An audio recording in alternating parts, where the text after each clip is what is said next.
So hello everyone, welcome to another edition of ASLI Book Cafe, a forum for promoting authorship, readership, and of course scholarship. Today we have Timothy Kuhamba, an accomplished space systems engineer and author of the book Stellar Aspirations, Transforming a Space Dream into Reality. As we may be aware, Timothy was part of the team that designed Zimbabwe's first satellite, that's ZimSat-1, and of course, one of the pioneer staff of the Zimbabwe National Space Agency, which is called ZINSA, Zimbabwe National Geospatial and Space Agency. The interesting thing is that after writing his book, Stellar Aspirations, he has also formed an organization with the same name. And the objective of the organization is to foster space education and inspire dreams across Africa and beyond. And hopefully we'll be able to chat about that in the course of the program.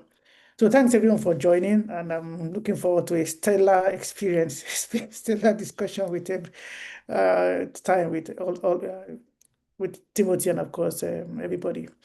It's actually an interactive session, so you're welcome to participate either using the chat box, or if you want to speak, you can just raise your hand and speak.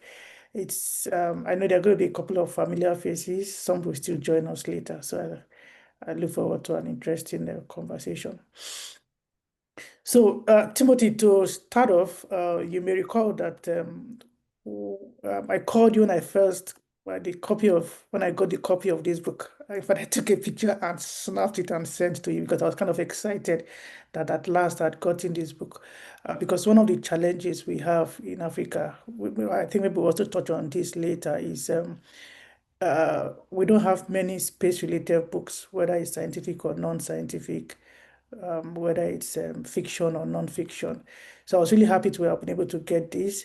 And then when I started reading it also, I called you again. In fact, I fell in love with the book because of a statement you made in the dedication, which I read to you. But I want to also, this It is still a big one, right? yeah, yeah. So Yes. I want to read that part now. Yeah, it says the dedication said, and I quote, it says, as Africans, it is essential that we share our narratives, for they resonate profoundly with our people and instill within them a sense of hope, demonstrating that anything can be achieved.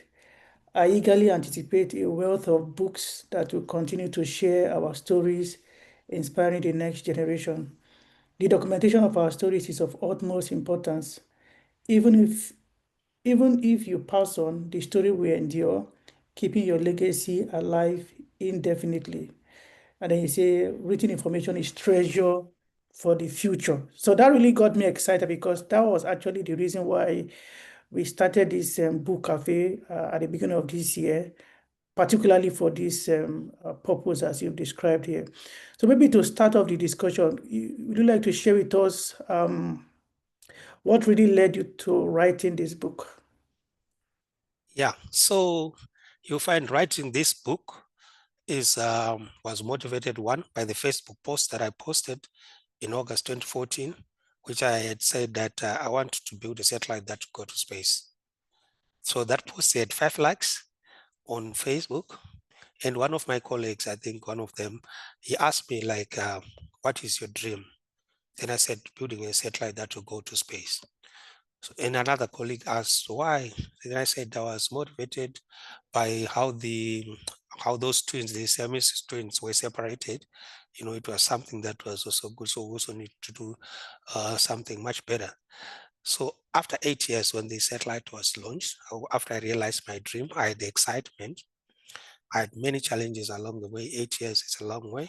At one time, I thought of not pursuing the dream rather, but now I started the space education awareness campaign because I was thinking maybe my age is, I'm getting off age, maybe I'll not be able to do it.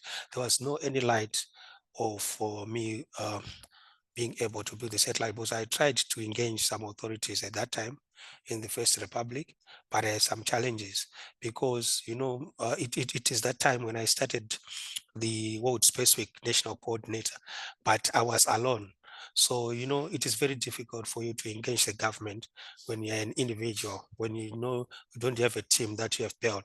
So those are the most challenges that you'd find, that now the government can want people who are more of many, and it's an organization, they can really entertain you.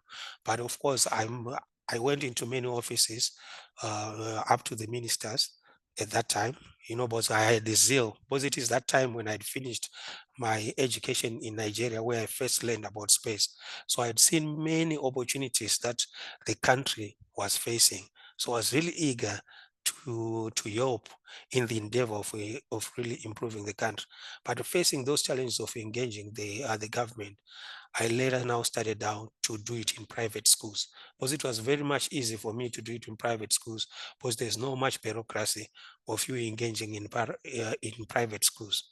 But going forward, along all those years, I fostered my efforts in helping other people when I thought my dream was dying.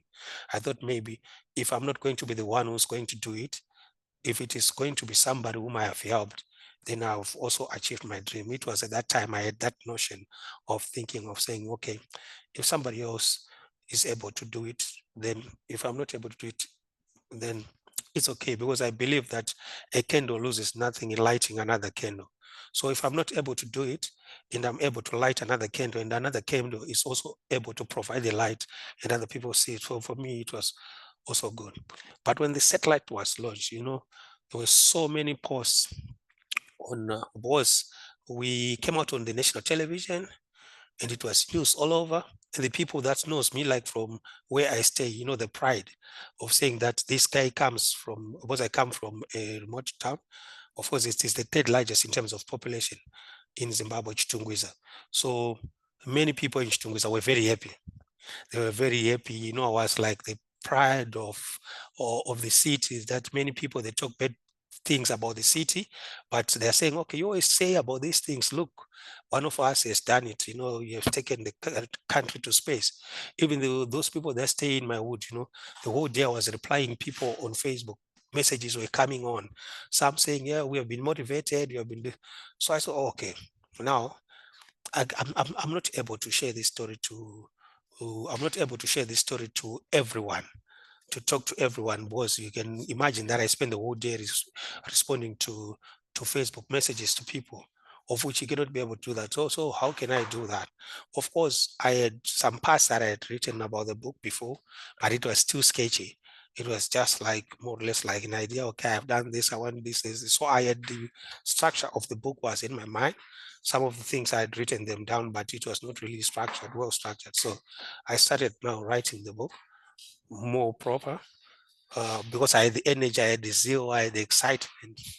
So yeah, so that's what really also prompted. Besides that, I also thought like it is also one of those things that I would want my kids to say, okay, after some time, I preserve this history, because this is history, and also safeguarding the African literature in terms of making sure that we don't lose any information. Because if we don't, that's why I said written information, it is treasure for the future. If we don't write these things, after some time they fade out.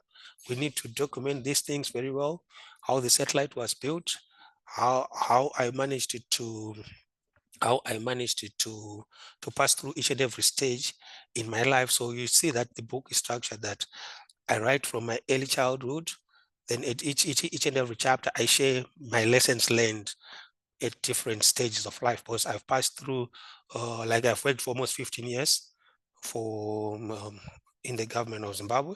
So you find that I have gone through a lot of experience, a lot of lessons that I've learned, both in the education since I was born. So I try uh, to document that information. And one of the most exciting things you'd realize in the book, I've got the pictures, which is one of the things that I actually saw. Wow, wow, we really need to document even our children. Let's take them pictures and make a both. See, for me, it was not difficult to write the story, because you see that at each and everything that I write, I put the pictures. I think you saw that. In fact, I'll come to that with some of the lessons you learned, some of the pictures, because I mean that's one of your, did I say, your hobbies. But before we come to that, you just mentioned something about First Republic, and I know in the book I saw something Second Republic.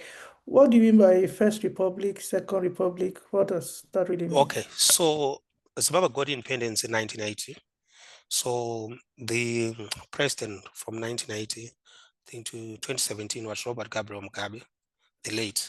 So after Robert Gabriel Mugabe, there's now President Emerson Damuzo Mnangagwa, who is now the president of the Republic of Zimbabwe since 2017. So we found that when this second government came, they came with an idea of promoting innovations. You find that right now with the Second Republic, we now have got innovation hubs across the country that are there in the 10 provinces that are promoting innovations. They also come by introducing departments that promotes innovation. You'll find that Zinc is one of the departments that promote innovations. So Zinc was established in 2017. They're coming in 2017, 2018, Zinc is established. And so many projects now Zinc is doing that are solving the country's problem. Some in the geospatial, of course, we've launched our first satellite, we've launched our second satellite, and they're working on some other projects, even improving the GPS in the country through establishing of the continuous operating reference station, which will be really helpful for the surveyors. And so find they are coming in this Second Republic with the promotion of innovation. So that's why I said the First Republic is for the 1980 to 2017, and 2017 to going forward. So that's why you see that with the Second Republic, when they went to Japan in 2019 through the TICAD meeting, where Japan invited African countries, Zimbabwe signed a memorandum of understanding with the Kyushu Institute of Technology. So through that memorandum of understanding, that is how the Zimbabwe now participated in the BASE 5 project, which consisted of Zimbabwe, Uganda, and Japan. So you find through the president when he went to Japan, and with in company of Minister Professor Emon Murwira, who has been very instrumental in the establishment of the Zimbabwe National Geospatial and Space Agency, because he's a full professor of GIS, so he's well versed about these technologies. And before that, of course, we had met before. I think in when I was doing the space education awareness, when he was still a chairman at the National Investor, at University of Zimbabwe. So I was moving around, showing people what I'm doing in terms of space education. So we knew each other before in terms of space. He knew that I was really much into space education and space sports. I've been always telling him that we need to build a satellite. He says, okay, Kuhamba, what do you mean do we need to build a satellite? So I'll tell him, okay, this is what we need to do. So I think through the help of Professor Tejimulo Taiwo, right? We wrote a contextual paper for the development of satellites in Zimbabwe, which was looking at the issues of how we can build CAN satellites, how we can do even the CubeSats, how we can. So you find that through before I've been doing some space education awareness, but also through the help of other colleagues like Professor Tejimulo Taiwo. Yeah, so that's interesting. So you've enjoyed the benefits of both republics, because the First Republic, which you describe as that of President Mugabe, 1980 to I think around 2017. When you finished I think maybe your high school also, or maybe I think no, your first degree, it was President Mugabe that actually kind of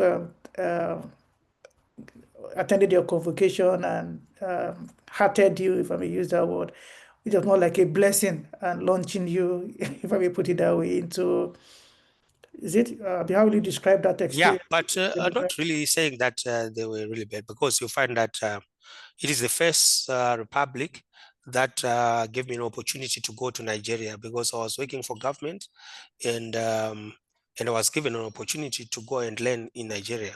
So I can't say the First Republic was not, no, but I'm saying the Second Republic is doing much more than the Okay. First Republic. So in the First Republic, 2013, I got a scholarship at the African Regional Center of Space Science and Technology in Nigeria. And I Yeah. was working for government. I was allowed to go and learn and come back. So the government was supportive in that regard. That's why I saw that even when I came back, of course, I tried to engage the government. I told you the challenge is that the government cannot really be working with individuals. They want to work with a more structured organization. So that's why I found that when I started to work with the government, I had worked on those things now, trying to have other people that I work with well structured, so that when you engage people they take you seriously. Not to be a man first thing, that if I'm not there, it's dead. So you find that the First Republic, of course, really supported in terms of allowing me to go to Nigeria. Okay, so let me look at the book a bit more. I won't go into the details, so I think colleagues can kind of purchase the book and read. So, but like you mentioned earlier, in fact, I actually like the way you structured the book. Maybe each chapter you give a brief story, and then you share some lessons that you learned, and then you speak about it. And very well written, simple English. I mean, I really like the way you wrote the book. So I just want us to look at some of the lessons that you learned, and maybe for you to shed some more light on that. So let's start with chapter 2, where you speak about your early childhood experience. Among the key lessons you learned, you mentioned the importance of taking deliberate action steps on STEM education. Can you speak a bit more about that? Okay, so you find myself, I'm a space engineer, but specializing in the altitude determination and control, which is the movement of the satellite. But growing up, you find that I really loved mathematics, which is mathematics. It is a very key component within the STEM subjects. I think when I was in my ordinary levels education, you'll find that some some students, they would call me doctor of mathematics because I was very good in maths. I think I was maybe like top student in mathematics on the school. But now uh, that mathematics was very vital because my first degree I did applied physics, of which physics there's a lot of mathematics. So being comfortable in mathematics, physics became my home. So I did my first degree in applied physics. So going forward, of course, I did some other education in between, but going forward into the satellite project, I'm now doing the altitude determination and control because you find that my professional experience is more into communications because I was working in the communications industry. But of course, I did applied physics, but I was working in the communication industry. Then now going to Japan. Now, of course, I went to Japan after finishing my other master's in communication engineering at the University of Zimbabwe. So I was thinking like I'm more of a communication guy. But what happened is that we were two guys from Zimbabwe who had gone into the project with the same skills or with the same almost same qualifications. There was a Dr. Ramson Nyamkondiwa, who is now a professor at the International Space University. He had a master's in communication. Me, I had also a master's in communication. But now Dr. Ramson was now pursuing a doctorate, a PhD Yeah. in communication. So the professor felt that no, Ramson is now supposed to do a communication subsystem in a satellite, because the satellite has got different subsystems. Yeah. So Timothy, they are no longer going to do the communication. Of course, the first days I tried to say, no, Professor, I want to do communication. So the first month I was designing antennas, I was still in communication, but later on, the professor called me and said, but Timothy did the first degree in physics. There's no one to do altitude mission control. I want you to do that. I said, okay, professor, I'll take up the challenge. So now those physics, that mathematics in the early childhood, now it is now what I'm doing. Even now, I'm now doing flight dynamics, which is now more complicated. Yeah. Doing the space trajectories, planning to go to the moon, doing some mission planning. There's a lot of mathematics. So I found a very good foundation of the STEM subjects that in my early childhood still is the pillar on what I'm doing right now. So what actually, when I read that part of the book, when I read that chapter, that part, this movie came to mind. I guess you've watched this movie, Hidden Figures, which talks about the story of some mathematicians. They used to call them computers. They facilitated the early US-based program. And I remember in a particular instance, John Glenn, even though the real computers had calculated everything, he was not comfortable until the human computers, those women, had done their own calculation and had assured him of the safety of the project. So these are all women. And really, from your view now, what is your assessment of women when it comes to STEM in Africa today? Yeah, I've always been supportive in terms of to do with women in Africa. In fact, that's why you find that I've got this program that you see on YouTube, Women in Africa, where I think in 2022, I interviewed about 9 African women um, who are influential in Africa. I think I interviewed the deputy director of the Angolan Space Science, Virgilio Pereira.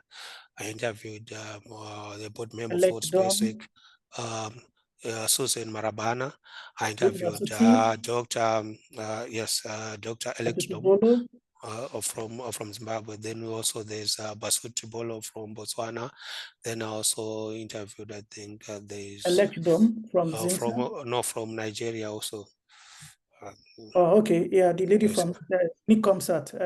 yes, Ediom or something. I'll check the name. I think the name is just Yeah. skip my. So that program was meant to show that space is not only for men, space is also for women.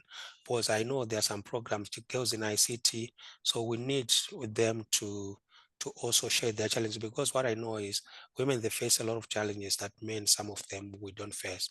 So like, for example, we find that a women who are working in a ground station, satellites, they come at any time. Sometimes they pass in the morning, sometimes they pass in the evening, which means you are supposed to be at work maybe at midnight and you're married. How are you dealing with those challenges? Or maybe you're breastfeeding. How are you dealing with those challenges? Or when you're pregnant, how are you dealing with those challenges? So these are some of the things that they need to share, how they balance their work and life within the space industry. So they shared some of the most critical lessons, and also how they take up the space education, and also sharing their methods of study. Because sometimes we of course understand each and everybody's got different methods of study, but at different levels of education, what type of method of study did you use? And also, do you have any motivational books or some other things that really helps you, that keeps you to move forward? So those are some of the things that I was really wanted to find out. So I really recorded those programs, women, influential women in Africa.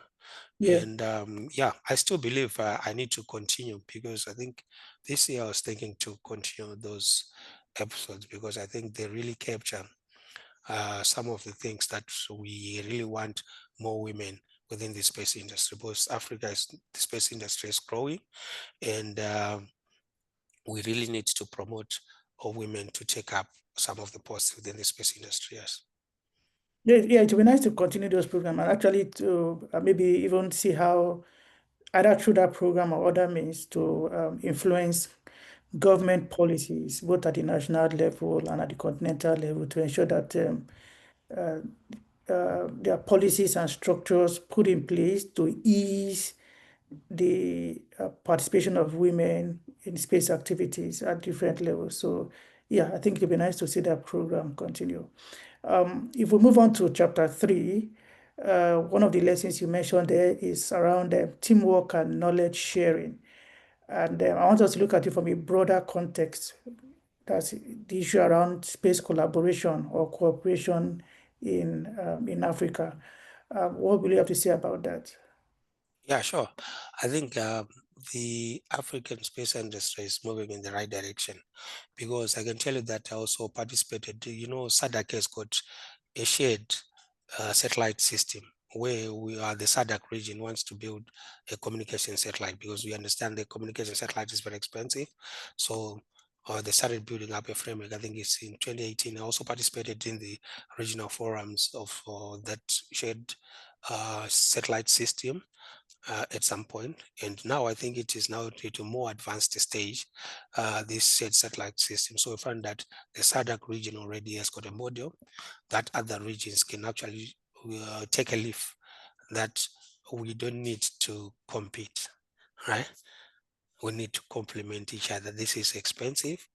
Let's come together, let's build a communication satellite.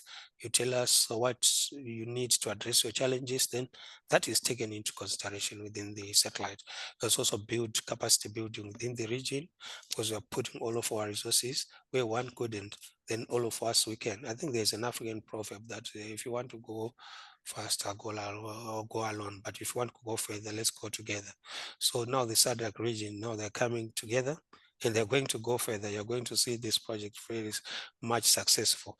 I think there's also GEMS in Africa, which is promoted by the African Union, which is also establishing some cooperation in solving, I think, so many trainings where many African countries are called, and also that is also good. I think your African Space Leadership Institute is also promoting these issues to do with the cooperation and collaboration, where you saw the gap that, okay, fine, the space law, it is not, or space policy, it is not one of the things that many universities are teaching in Africa. We don't have that capacity, but you're coming in to fill in that gap, ensuring that there's no cooperation within many countries coming together, and now you're building a capacity in Africa. You can maybe let me know how many graduates have passed through the African Space Leadership Institute. But if it was not like that, it means we're not going to wait for UNOSA to say that this country we want to be trained. But UNOSA is overwhelmed. Yes, they can do that, but they will come at a later stage. But you're always available for the African community, promoting issues to do with cooperation and collaboration, and it's well done for that. Thanks a lot for your kind comments about ASLI. And of course, Natasha has been very supportive also. She facilitates courses. And I see Beverly here also, who I think has also participated in one of our programs before. Let me see what I can ask. Maybe before you go, I just want to comment about Beverly. If you read Yeah, the book, yeah, please go ahead. Remember, she's one of so your mentees. she is one of the mentees. So Yeah, she's one of the people that I've inspired from my right. own country to Yeah. come into the space industry. Just Mm. saying me what I do, she was inspired. She was not even into space. Asking me about space, what is it? What can I do? Of course, I knew her through one of my friends, Elizabeth Ziva. So he said, Timothy, please, can you help? She's a brilliant child. She wants to space. You're the one. So I said, okay, no problem. So now, see, Beverly, she's doing very well.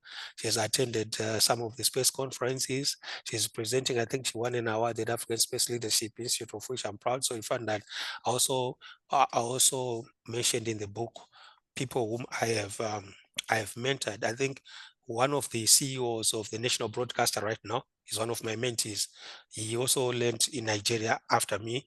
I inspired him to go to Nigeria with the African Regional Center of Space Science and Technology. He's currently the CEO of the national broadcaster, Tapiwa Mzamba, Engineer Tapiwa Mzamba. Then I also have got Dr. Frank Chingarandi, who's now a doctor in Brazil. I've mentored Dr. Frank. He didn't know much about space. I inspired Dr. Frank to come into space. He got a master's. He's now a doctorate in space science. I think there's also another lady from this country, Eritrea. Yeah, Helen Hale. Yeah, Ellen Yale, also inspired there and also working together, trying to see if they can have their first satellite. So yeah, I just wanted to mention about Beverly since yes, Beverly, would you like to say anything? Do you have any question or comment? Do you want to say? I'm putting you on your hot seat. I know you didn't plan for this. Beverly? Hello, everyone. Thank you so much. I want to thank Timothy for inspiring me. I really learned a lot, and now I'm looking forward to start a master's degree in space science. So it really inspired me, and I believe I'll do better in space industry. Thank you. What are you doing right now, Beverly? And if you can put on your camera, that'll be fine. But if not, no problem. What are you doing now? I finished bachelor's degree in mechanical engineering, and I'll be starting a master's degree in September in rocket complexes and cosmonautics.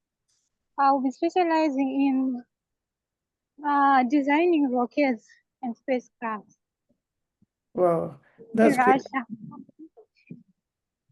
That's great. That's good. Thanks for joining. Thank And yeah, thank you. Thanks. So, Timothy, let me come back to you.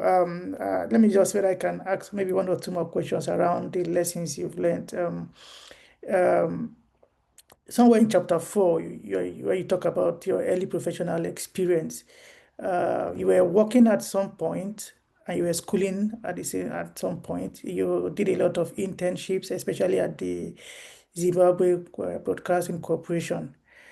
How important is it to have hands-on experience, when it comes to building indigenous capabilities for satellites development in Africa?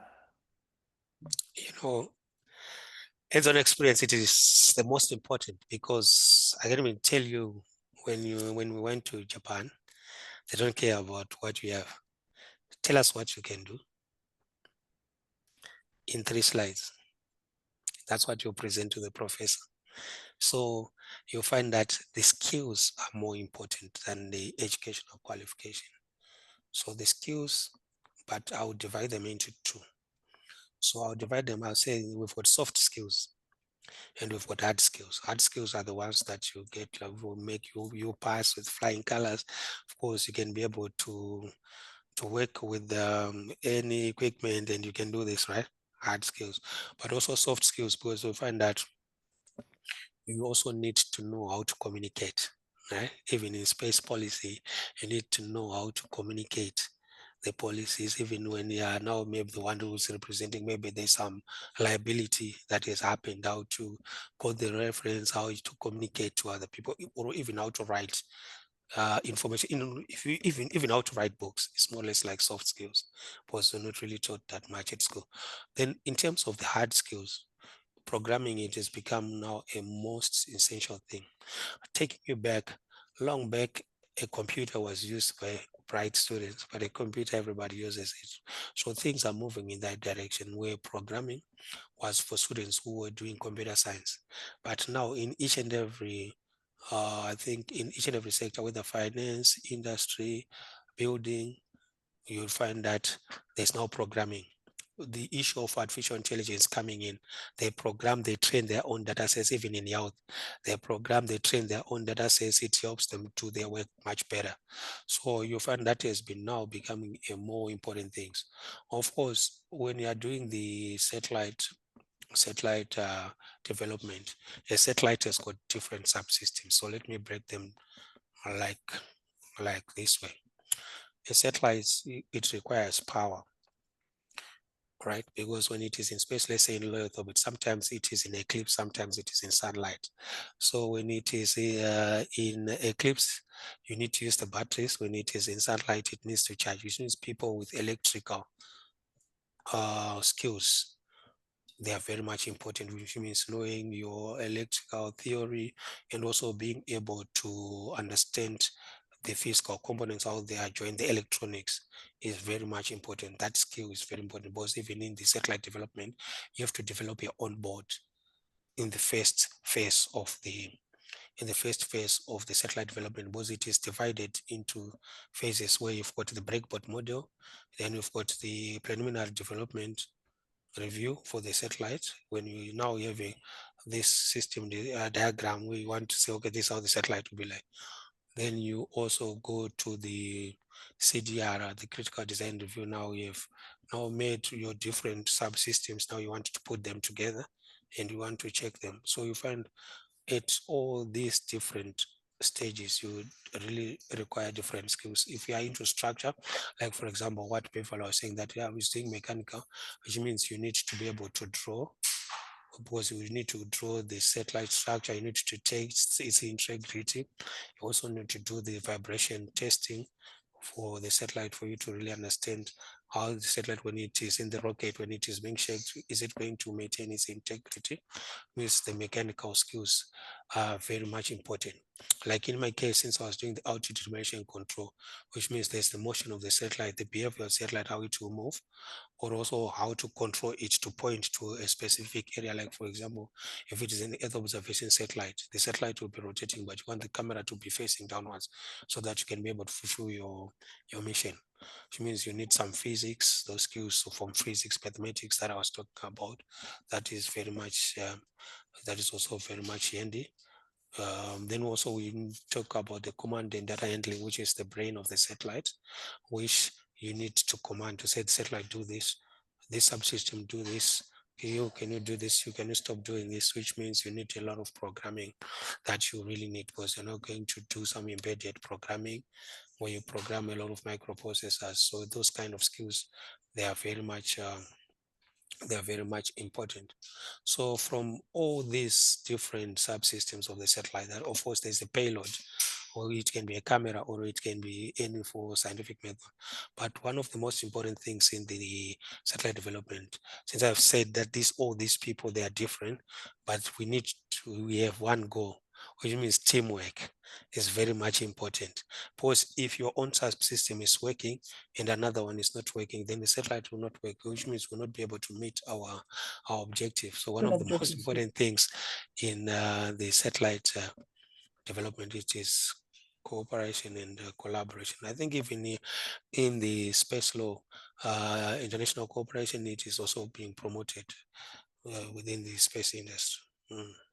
So you've mentioned the system, the satellite system. You've mentioned different subsystems, ATCS, thermal, the structure, the payload itself, and then of course, if you go down below a bit under the subsystems, you now have the components.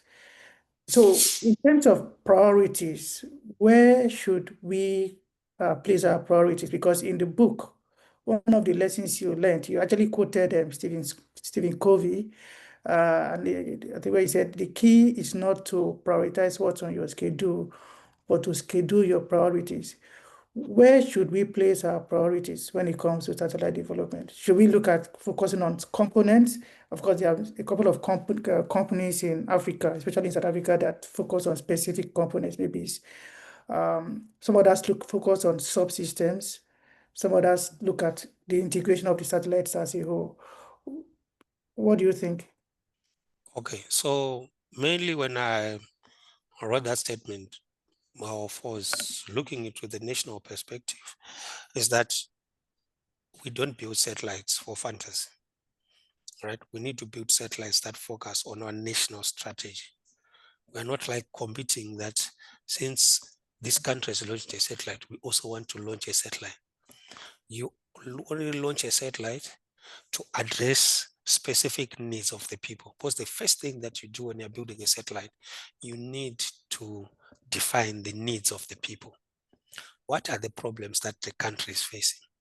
Then from those problems, that is how you develop the mission of the satellite. Even in case of ZimSat-1, we did that feasibility study where we look at the problems of the country. Then now we design the satellite in terms of solving the problem. So the issue is you don't just build a space program because another country's built a space program. Build a space program that fits into your national goals. Because at the end of the day, you want space to develop your own country. But how does it develop? It develops if your national goals and the space program are in line. So that is what I was really emphasizing when I was talking that on a broader perspective. That's fine. And I talking about national priorities and aligning national goals or objectives with the mission objectives. Or components. Okay. So you find that in terms of, let me maybe comment on that. In terms of components, you'll find that it is just surprising that the outage determination control industry is mostly based in South Africa. They supply components not only in Africa, but in the world. Of course, I'll not mention the company, but I think a variety of companies. I still remember one professor asked me, why is it that most companies that deal with ADCS are based in South Africa? So yes, it is also one of the things that you find that it's good that we have got many space entrepreneurs who want to come within the space industry. Of course, we can see that the ADCS has been more prevalent because that is the most part component that's coming from Africa going into the world. But going forward, looking forward maybe for other components or that can also be coming from Africa going into the world. I think when you look at where we are going, we've got this artificial intelligence.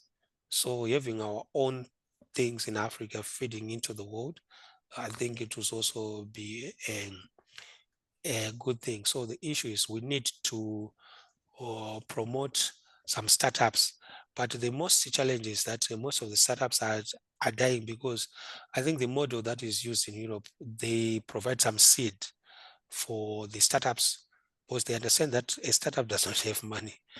But now this said, we need to look at which models is best for Africa in terms of promoting these startups so that we want more startups to be developing satellites. Yes, satellites are being developed by governments, but going forward, we want also to see a trend, not saying that, okay, there is a startup in Zimbabwe that is launching a satellite, right? There's a startup in Kenya that is building a spaceport.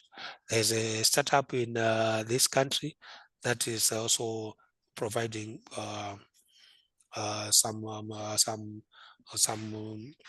residents. Of course, we cannot say SpaceX is a big company, but looking at that model where we have what the government, like NASA has got its own non-priorities. Then we've got also SpaceX that is providing other services to the government. So looking almost at a similar model being applied in Africa, where you've got these startups, but also for the national agencies. The startups, they're also providing some input into the government space programs, such kind of a model. Interesting. And looking at that concept of startups, people focusing on different aspects. I was just thinking right now, where do we have companies that are involved in designing, whether it's components or subsystems in Africa? You mentioned South Africa, a couple of them in South Africa. We have in Rwanda, like the company you're working for, TRL Space. We have, and I don't know how many apart from that. I don't know whether there are other companies that are doing it. In Kenya also, we have a company like Sayari Labs that is also trying to do designing satellites or components. I don't know, it appears small. How do we actually promote more companies, whether it's startup, whether it's big companies, whether it's spin-offs? We need more of this. How do we go about that? Yeah, so two models. We've got the national space agencies. Also, you have to play a part with the policies of having a policy friendly for the startups. That's the first thing. Then on the second thing is also looking at the model on how these startups can get some seeds. Maybe for now, the good thing is that we've got the African Union that is in Egypt, the space agency that is now there. So it has come into a very good time where I think they now have got some collaboration between the EU and Africa, which is very good. Which now we're now looking forward to if we can have some seats. I think in the recent mass conference, I think there were some geo, but it was more of geospatial, which they had, I think about 10 startups that presented in Cote d'Ivoire. I managed to attend that conference. So they're also now starting to put some seeds where it was now these African startups with the European startups presenting and checking where they can collaborate and cooperate. We should also discuss about that. But going forward, we also need the survival of these startups. If there is some seed, which they can also promote them to grow, which is almost similar to what happens in Europe for these startups. I think that will be a major step in Africa. Let me bring up one of the challenges we have also, especially within the space sector, is the issue around brain drain, yes, brain drain. So I know when we talk about brain drain, what comes to mind first is people living a country or Africa outside to the Western world. But we also have a challenge even within Africa or within, so people live in a particular sector. So for example, they were working within the space sector and then they have to move to another sector, maybe banking or some other places. And that's also a challenge. So so looking at the sectoral, but also the cross-country brain drain. How do we handle such? Because satellite is a very, it's it's very permanent. Specialized skills. Yeah, exactly. So how do you go about? Yeah, go ahead. Yeah. So you know what I believe that the space industry is growing, and we have got personnels in Africa who are developing satellites, who are specialists. So I believe that for the motivation for other uh, kids or students to say, I want to do space, they must also be motivated by how the space engineer, when they just look at the space engineer, you see, okay, I want to do this because when you look at this guy is able to do this A, B, C, D, like you're supposed to be a role model. So we are supposed to build role models within the space industry so that we can have also other people who wants to take up which means we are not saying the governments, they also need to look at the remuneration of space engineers, specialists. When you work for a long time and maybe the remuneration is not good, then we end up having this problem. But now this is a very big problem because you can just imagine that you're trained for so many years and there are not people who are where we don't have this skill. And if you lose these people, it means like you're going back to, it's like you're taking 3 steps forward, then 5 or 6, 7 backwards. It is not good for the country. It is not good for Africa. So the issue that we need to avoid brain drain by making sure that we also need now to start to build infrastructure for space, because you can just imagine that you come from a country where you are actually building satellites and you come back and you are not building satellites maybe for some time. It means in terms of career wise, in terms of the skill, you start to go down again, right? But if you continue practicing just like a pilot, yeah, they said that how many number of hours do you have in terms of flying?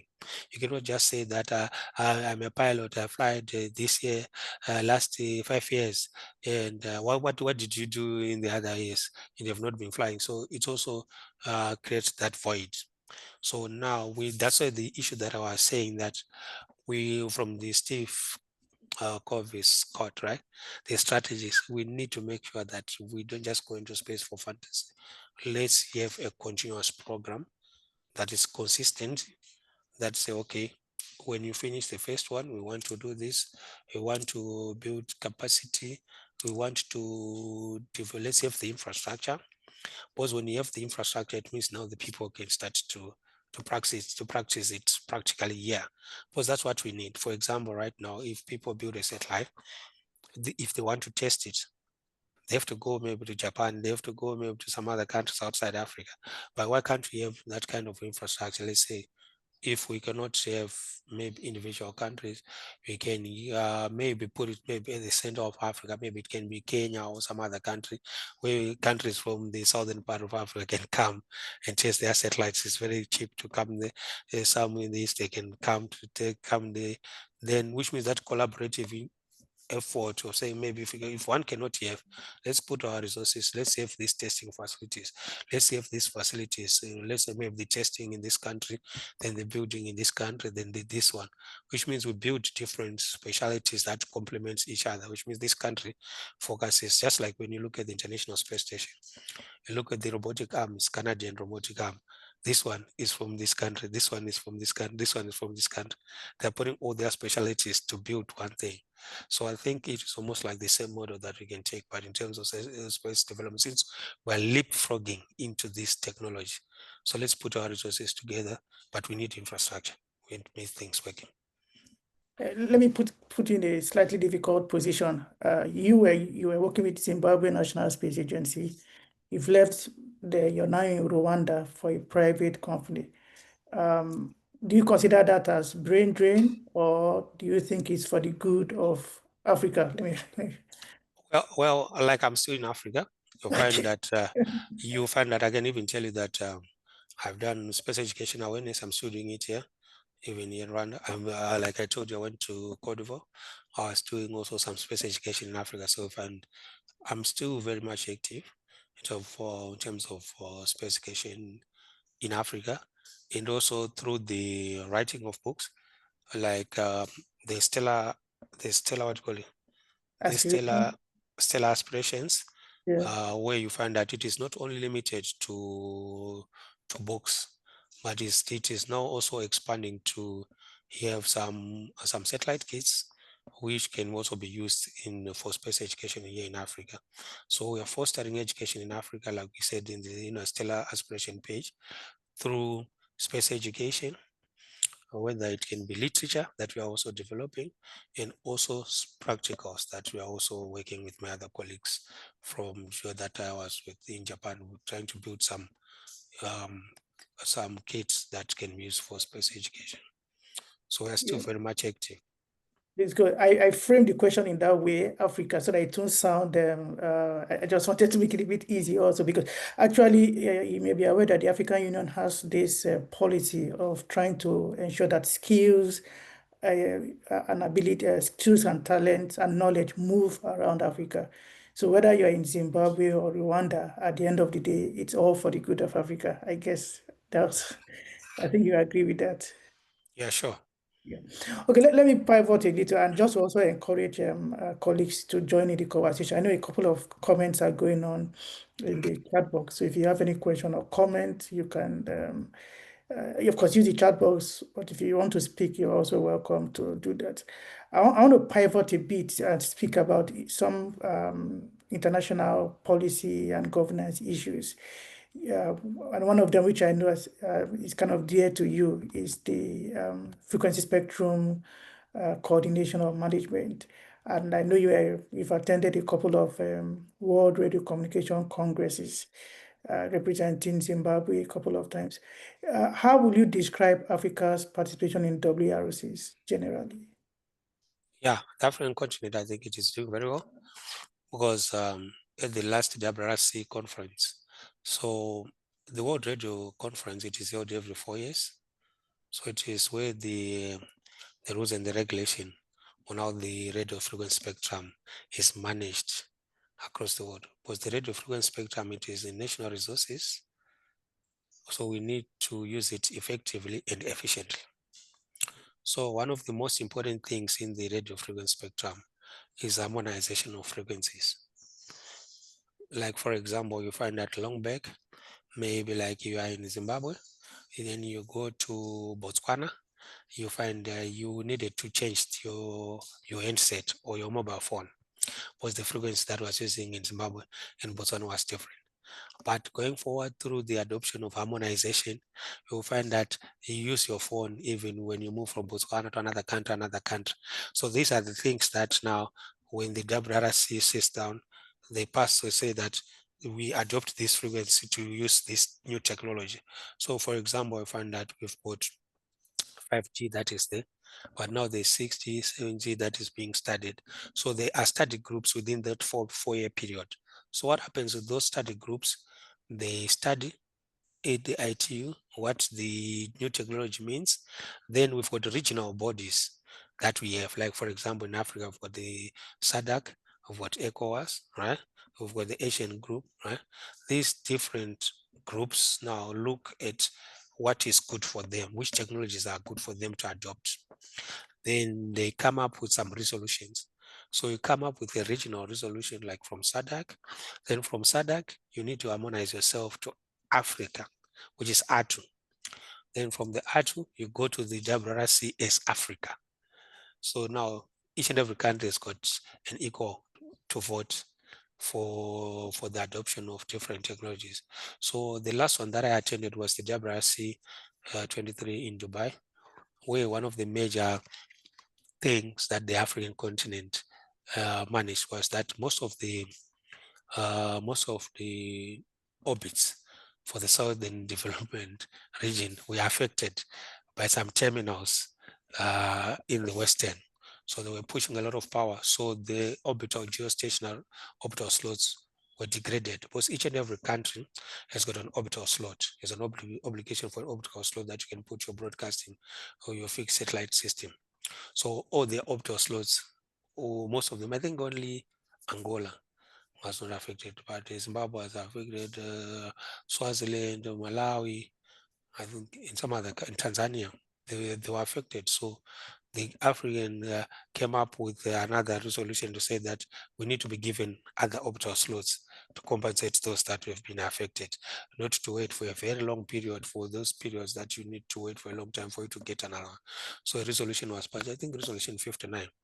And that was a big win for Africa. So that was a big, yes, it was accepted. So that was a big win for Africa. It was also good that South Sudan had no orbital slot, because when it was announced that it is now whatever country recognized by the UN, in terms of the ITU, there was no orbital slot that was allocated to them. So they also had that privilege through that resolution to also now get their orbital slot. So you find that South Sudan, we didn't have, now they've got the orbital slot. All those countries with orbital slots that were affected with orbital slots. I think at the WRC, the African, I think we had a party, like a side where we celebrated the achievement of the adoption of this resolution. You know, the issue of WLC or frequency issue, it's, I don't know, it appears it's left to those in that small specialty alone, but it's a big issue. And it should be made kind of a public issue, public engagement. In fact, I'm aware that in the US, they have what they call the US ITU Association. So there are some people who have come together just to promote the interests of the US at the ITU.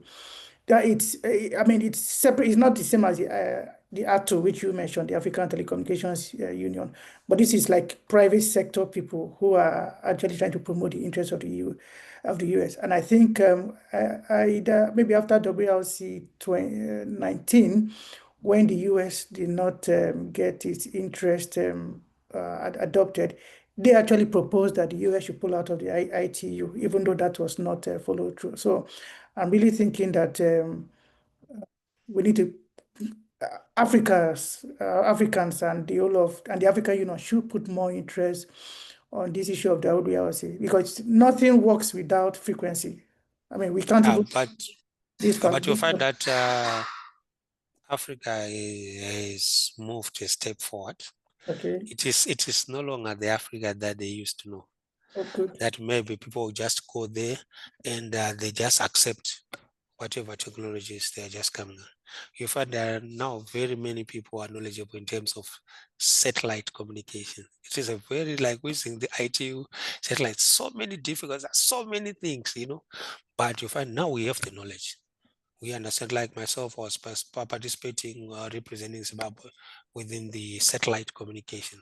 So when I read the text, many of the things are not new to me because I understand the technology. So in terms of contributing to the discourse, you are also good. Also, Africa is also having some trainings from the ITU. The ITU has been also very friendly to the African community, where they are also training them to use the tools of the ITU in order to understand these issues to do with satellite communication.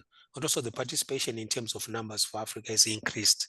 Of course, you find that the US have got a very big team. So sometimes those teams, they want to use agreement by exhaustion, where the discussions are always going on, like it's a very big session, the WRC, very hectic. The whole program, very hectic. So you attend this session, you're tired, you need to go home. But you see, in their case, when another one is going home, another one is replacing. But you find that sometimes in terms of Africa now, the resources for the to have a very big team. But like when you look at Zimbabwe, our team was very big. We had a team from Portras, we had a team from Broadcast Authority of Zimbabwe, we had a team from ZINGSA. So you find like long back, maybe Portras would only go. But now other arms in the Broadcast Authority of Zimbabwe is there. In terms of the satellite, the Zimbabwe National Geospatial Space Agency is also providing expertise in that discourse. So our team was even bigger for the WSWA. So going forward, you find our teams, even in terms of space science, where the representation from ZINGSA was also working into that aspect of space science. So you'll find that our teams are growing, but of course, in terms of knowledge, even in terms of participation. So that's why I find that now the arguments are even more heated because the African region, some of the things are saying no, because now they understand why we need that. I can give you an example of the issue of the non-geostationary satellites. We have become prevalent that you find that some big companies, they're launching many constellation of satellites in the low Earth orbit, and they are now almost overcrowding the low Earth orbit. But you find that in the ITU regulations, I told you for the geostationary satellites, there was some resources reserved for Africa, like the geostationary resource, like I told you, South Sudan is coming there. But in the low Earth orbit, there was nothing like that in the non-geostationary satellites. So now Africa is fighting for that, to say that, you see, these private companies, they're coming in and trying to overcrowd this low Earth orbit. At some time now, Africa and they confused. We also want to use the non-geostationary satellites for our own use. We might not be using it today, but let's us also protect our share within that. So they're working some resolutions according to that. I think WSWA 27 also is going to look at that. And also Africa, the WSWA, they stopped the issue that some other people like a milestone procedure where you find that a person would say, I want to launch 3,000 satellites. Then he launches one. Then the rules will say that you have managed to fulfill your filing for the satellites. No, in the WSWA 23, you'll find that now there's a milestone procedure. If you say 3,000 satellites, after I think about 2 years, you're supposed to launch about 10% of the satellites. After about 5 years, you're supposed to launch about 50% of the satellites. That's when now you say that you have managed to fulfill. If you don't, then they'll cancel those frequency assignment. So this is promoting holding of the resources. So you find that the African continent is now coming out very much stronger in terms of issues to do with the policies and the regulations in IT. That's interesting. So one of the things we do at ASLI is that these international meetings, because of the importance of Africa, we try to organize programs to review each of the meetings. So we call it View from the Sites. So after WRC 23, Timothy Ashong, I don't know that you are aware, who is Yes, I know he's the first Timothy. Yeah. So we invited him and he spoke about these issues, the resolutions, and I'm looking forward to we doing more of that. Yes. There's a question from Jekulia.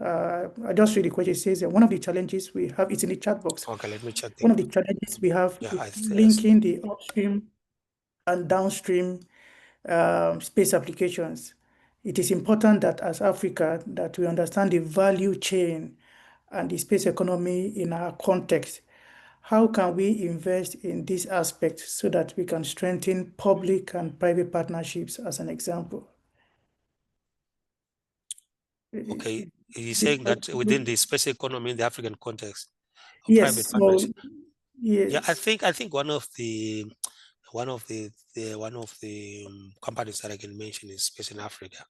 So you find that Space in Africa, when it started in 2018, I think I was one of the first people with the first articles in Space in Africa. So I think my article, I think it spends about, if not months, it was the only article that was there.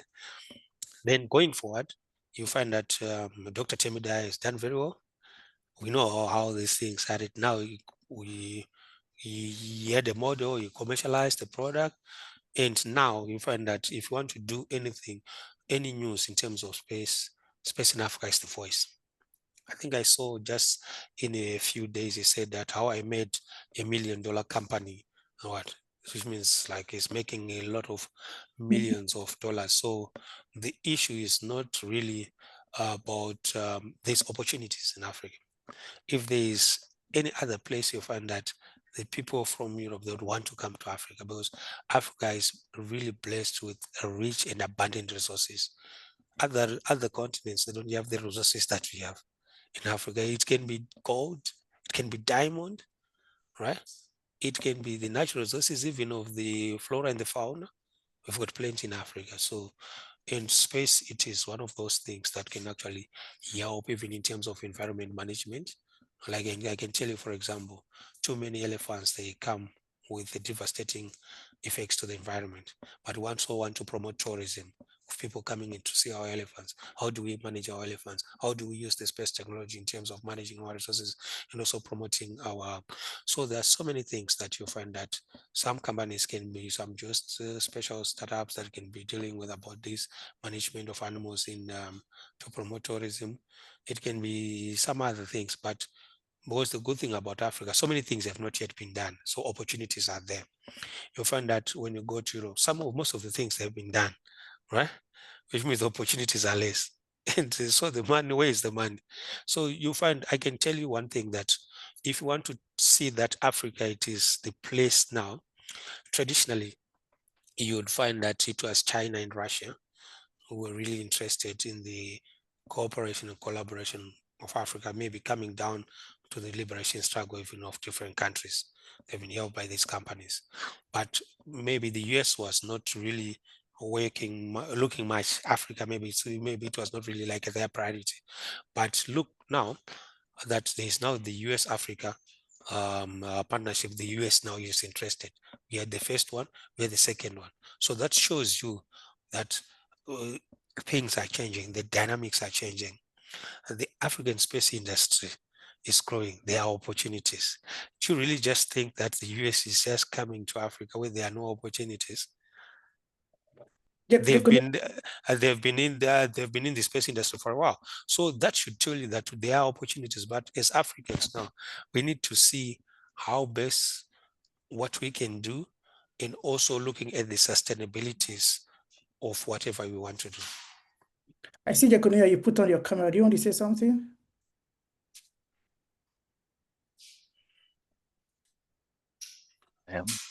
Yeah.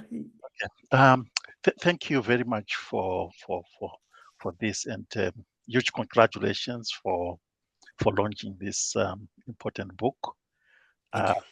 I'm from Zimbabwe, by the way. Yeah, thank you.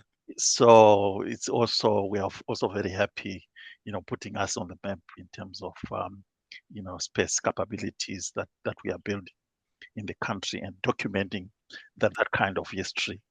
I so happened to be part of the research council when this whole ZINCSA was being formed. So during that time, I think we started by joining the group on Earth observation, and then hosting the first AfriGeos conference by then. And I really worked with Professor Muwira by then. He was our board member by then. So we did a lot of consultation, relevant ministries on, when you are joining the group on Earth observation, and even looking at establishing these things. There was that condition that we needed to prove that this agency is going to help different sectors of the economy. So we targeted various ministries and do the consultation until it was, signed off by the then president during that time. Then we joined the group on Earth observation. So by then we could see all the applications on relevant ministries, Ministry of Environment, look at Ministry of Mining, and all the other relevant ministries that can benefit from space.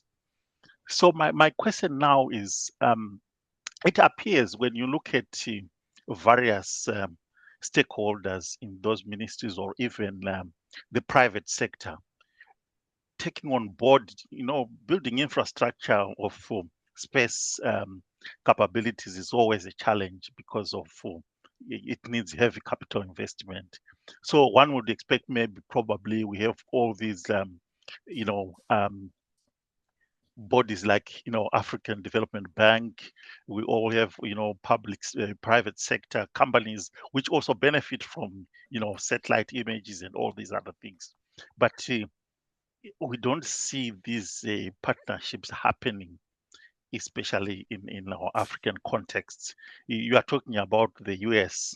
Yes, we appreciate the US seeing these opportunities, but we would want us ourselves as Africans to see these opportunities first. And we do something about those opportunities, build those partnerships internally at country level, and build those capabilities. While we can have, all this by nature, astronomy and space, these are, you know, um, subjects which need international collaboration by nature. But I think our own national and continental capacities, what can we do in galvanizing support from within to build that capacity before we even have foreigners or so-called foreigners coming to this space, and if not careful, overtaking everything. Thank you very much. That was my comment, really. Okay, thank you very much. So I'm coming in to address that. I think in Zimbabwe, you find that in terms of innovations and within the Ministry of Higher Education and Education, we've got a department called SERID. If you know SERID, how SERID was developed, because they understood that government institutions, sometimes there's a lot of bureaucracy. So when the private companies want to engage the government, they might face some challenges. So they created a company, SERID, which the private companies can also go to SERID, which different, it does not have those government bureaucracies. So you'll find that SERID, they actually, I think they're also building some infrastructure for expanding this, to promote these government-private partnerships. So already we've got that in Zimbabwe through SERID. Maybe the issue is the SERID now just building more human capacity in different aspects of technology. Say this is for the space, this for the health, this is for to address different. I think SERID, the company SERID. It is near, if you're in Harare, right? It is near the Zimex Mall.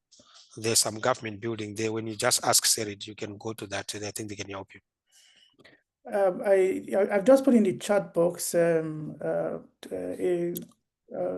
link to YouTube. I think, was it this year or was it last? I think it was last year. We had a public lecture on the role of multilateral financial institutions in developing the African space economy. So I put that the link is on the chat box. And we also had somebody from the AFDB, Mrs. Doroba. She actually, because we work with her a bit closely, so she actually gave the opening remarks. I think it'd be nice to watch that. I put the two links for our opening remarks and, of course, the main lecture that was by Davis Cook. So thanks a lot, Jekoniya, for your contributions. So Timothy, as we kind of round up our wind down, you're working on a children's version of this book. Do you want to give us some peep into it? Okay, so on the children's book, the way I structured it, this is a book that tells about space education in careers in Africa.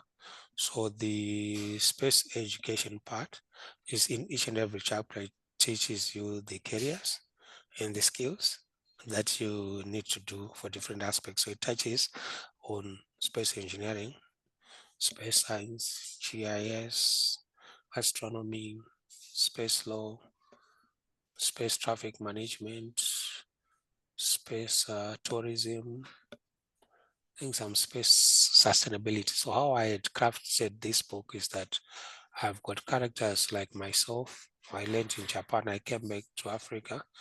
Then I go to a rural area. So this book is in a rural area, trying to show people that space is for all.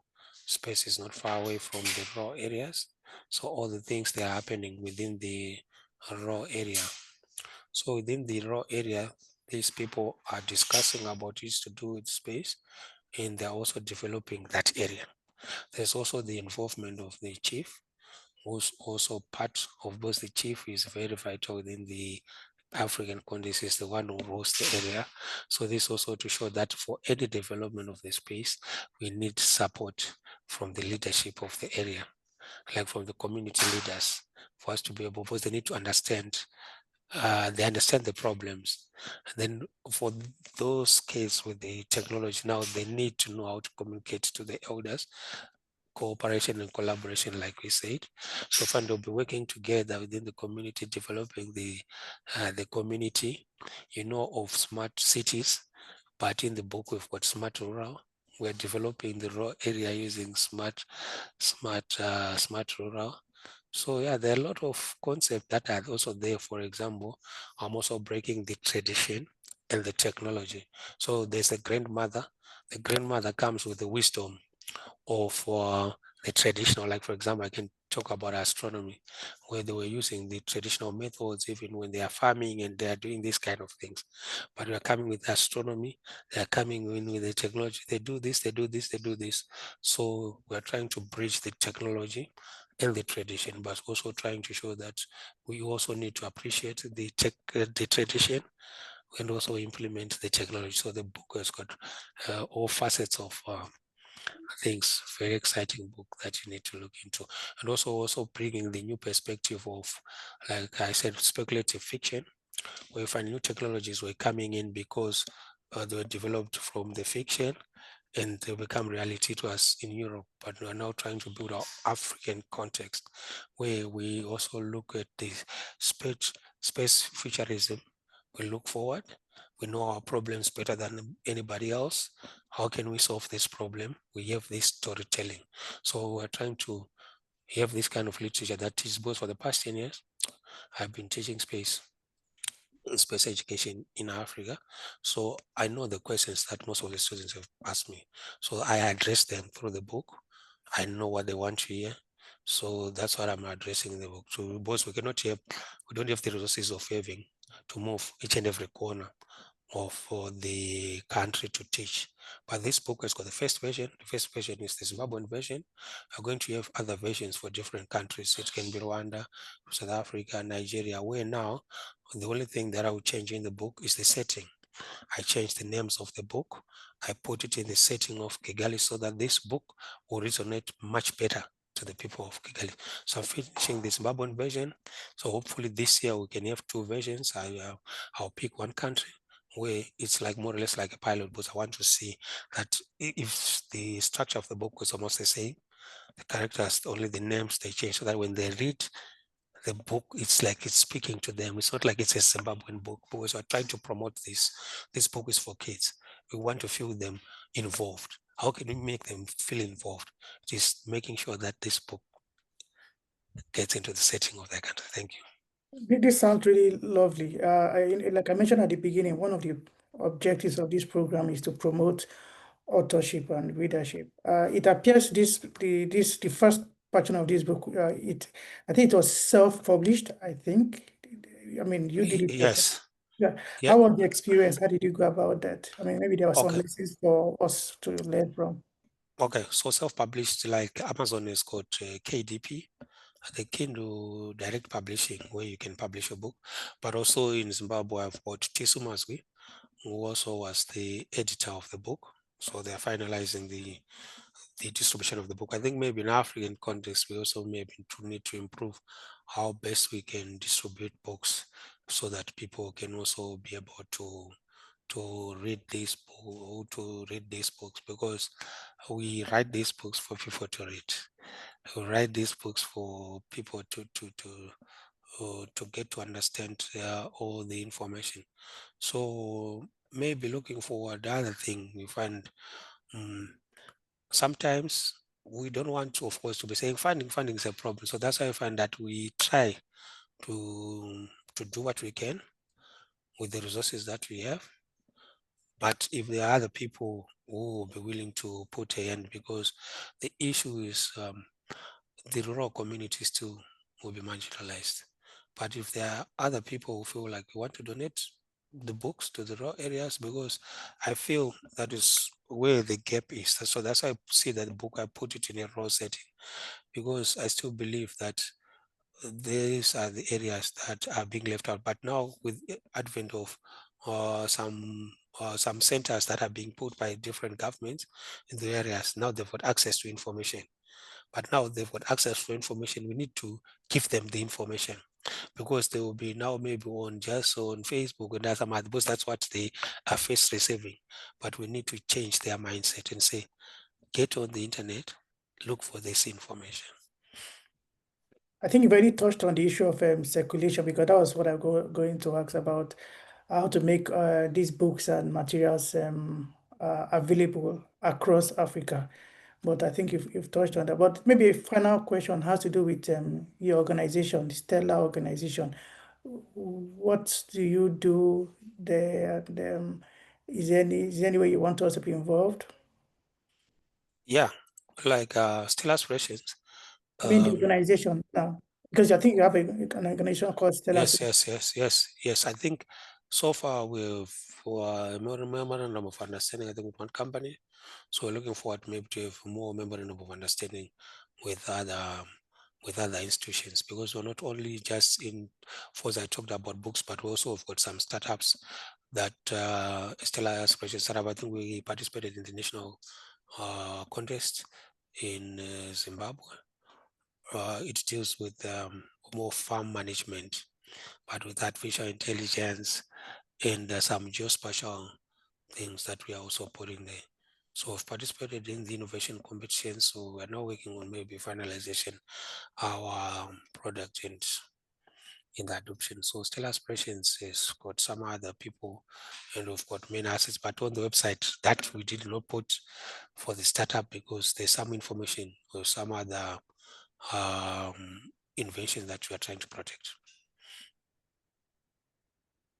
Wow, thanks a lot, Timothy. It's been an interesting conversation. But before I let you go, which book are you reading now? Or which book, I mean, what's your favorite book? Which book has impacted you the most? Which book are you reading now?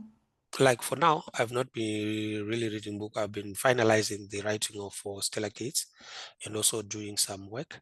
So mainly it's Stellar Kids, space stories for the future. It's not just Stellar Kids, it's Stellar Kids, space stories for the future. So this book, we also want to have some coloring books for the young ones from the same text. We also want to have like the version for other countries. So it's a lot of work. So it means I need to make time on my spare time. I need to sacrifice my spare time. When I'm not at work, it means my spare time I need to be working on those projects. Which book has impacted you the most? Inspired you the most? I think is it? I think is it power of the mind? Yeah, and also I like Dangers of a Single Story by Chimamanda. Yeah, it also gives me some different perspectives of not only just hearing one thing and making some judgment. Yeah. Well, thanks a lot, Timothy. I mean, I've learned quite a lot, and you've made it very interesting and educative. So, I wish you the best as you go on with the project, the book series with the organization. Yeah, I hope you get the okay. You not see because maybe I need to remove the background. Yeah. But it's just the Stellar Aspirations book. Yeah. Yeah. So the book is there. Yeah, It's not like people might think like maybe the book is not there. The book is there. No, the book is maybe I don't know if maybe having I don't know whether there's an e-version, an electronic version, maybe to yes, make it's there. It's people there to actually. access. There's ebook. Okay. There's also the hard copy. Yeah. Okay, that's fine. Well done. Thanks a lot. We wish you the best in your all the activities you're engaged in, all your endeavors. Thanks a lot, everyone, for joining us. Thanks for staying up till now, till the end. So we hope you had a stellar time, and hopefully we have you again in the next edition of Book Cafe. And if you have ideas on maybe how to make this program beneficial to you or to others, please feel free to reach out to me. Thank you. And Yes, have yeah. a good day. Yeah, thank you very much, everybody, for listening. It's always a pleasure to share information. We need to preserve our own information. Let's share our own stories. We've got many stories. Let's not hear other people coming from other continents to tell our own stories. Our own stories, we own them, and we know how to tell them better. And like I said, they resonate much better to our own people when we say them. If somebody else is saying from Europe, they're like, these things are being done by Europe. But if we say it like we do this, really, you can do it. I think there was a video circulating where our president was saying that now you see our own children are also building satellites that go to space. The president is happy, the people are happy. So the things that we do good, it resonates much better. So let's keep forward. Let's build the literature away because we don't have much literature about space. So let's fill in the gap. We want to promote human capacity, but how do we? Let's share the information. How do we share the information? Let's write it down. Thank you very much. Timothy, one of your mentees, I see a hand up. Helen, if you can do it in 1 minute or less, please, because we need to. Helen, I see your hand up. 1 minute or less, please.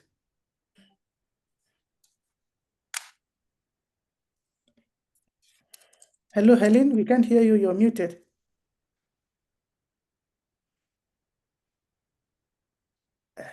Hello, Helen. Okay, it appears she's having some challenge. I don't know. Hello, Helen. Okay, I think I'm not sure we can reach Helen. Maybe I don't know, maybe she wants to reach out to you, so you can reach out to Timothy directly, or if it's ASLI, you can reach out to me. All right, we'll have to go now. Thanks, everyone. Hello, sorry. I was trying to find the microphone. Okay, I just please, want to can you say make it that snappy, please? Yeah, go ahead. thank you very much for everything, Timothy. You did amazing work. And then thank you for encouraging me. And then thank you, A-Team, as well, for this beautiful event. I just want to say thank you to Timothy. You deserve to be here. Thank you for your hard work. Thank you. She's one of my mentees that I also profiled in the book. I think I talked about Beverly, and she's also, I think we have known each other, like I said, that also trying to see how their country can build their own space satellite. So yeah, we help each other on different aspects. It can be space, it can be some other resources, always share information. Yeah. All right, thanks a lot. Thanks, Helen. Thanks, Timothy. Thanks, everyone. Hope to see you again sometime soon. All right, bye for now. All right, cheers, bye. Yeah.